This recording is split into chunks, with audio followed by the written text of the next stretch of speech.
நலபாகம்.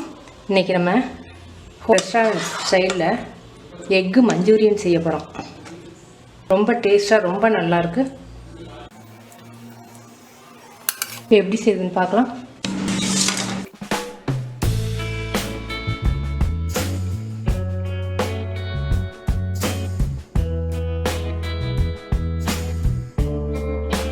உப்பு ஒரு பிஞ்சு போதும், மஞ்சத்தூள், பெப்பர் பவுடர்.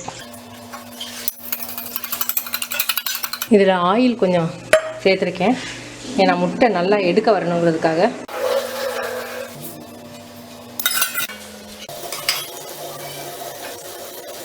ஸ்டீமில் வைப்போம். வெந்துருச்சு, எடுத்துடலாம். இப்போ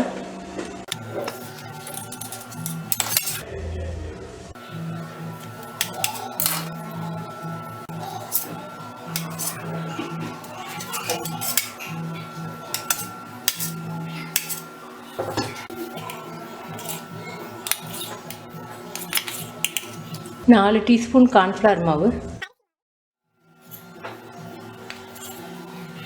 அரிசி மாவு 3 டீஸ்பூன், சில்லி பவுடர் 1/2 டீஸ்பூன், இதுக்கு தேவையான அளவுக்கு உப்பு.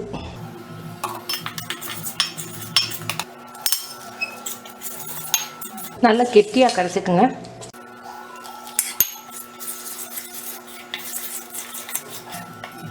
கெட்டியாக இருந்துச்சுன்னா எண்ணெயை குடிக்காமல் நல்லாயிருக்கும். ஒரு 2 டேபிள் ஸ்பூன் வர அளவுக்கு ஆயில் ஊற்றிருக்கேன். முட்டையை இதில் டிப் பண்ணிக்கோங்க. நீங்கள் இன்னும் சின்ன பீஸாக வேணும்னாலும் கட் பண்ணிக்கலாம், உங்கள் இஷ்டம்.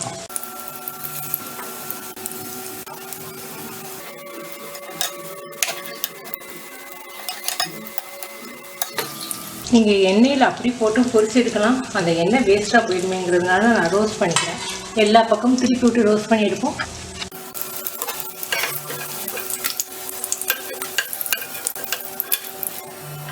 ரோஸ்ட் பண்ணி எடுத்துட்டோம். இப்போ இந்த எண்ணெயே நமக்கு போதும். இஞ்சி ஒரு 1/2 டீஸ்பூன் அளவுக்கு நைஸாக நறுக்கி வச்சுருக்கேன். பூண்டு ஒரு 6 பல்லு நறுக்கி வச்சுருக்கேன். இதில் வெங்காயம் நல்லா ரோஸ்ட் ஆகட்டும். என்னோடய சில்லி சாஸ் இல்லை, அதனால் சில்லி பவுடர் சேர்க்குறேன், ஒரு 1/4 டீஸ்பூன் மட்டும். ஏற்கனவே நம்ம உரப்புக்கு வந்து அதில் கோட்டிங்லேயும் சேர்த்துருக்கோம். Pepper powder 1/2 teaspoon.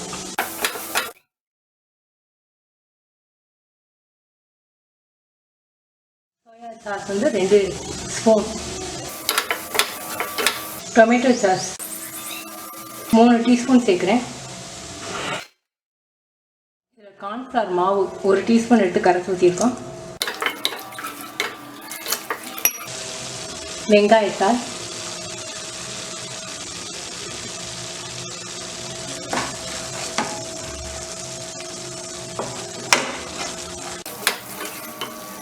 உங்களுக்கு லிக்யூடாக வேணும்னா இன்னும் கொஞ்சம் தண்ணி சேர்த்துக்கலாம்.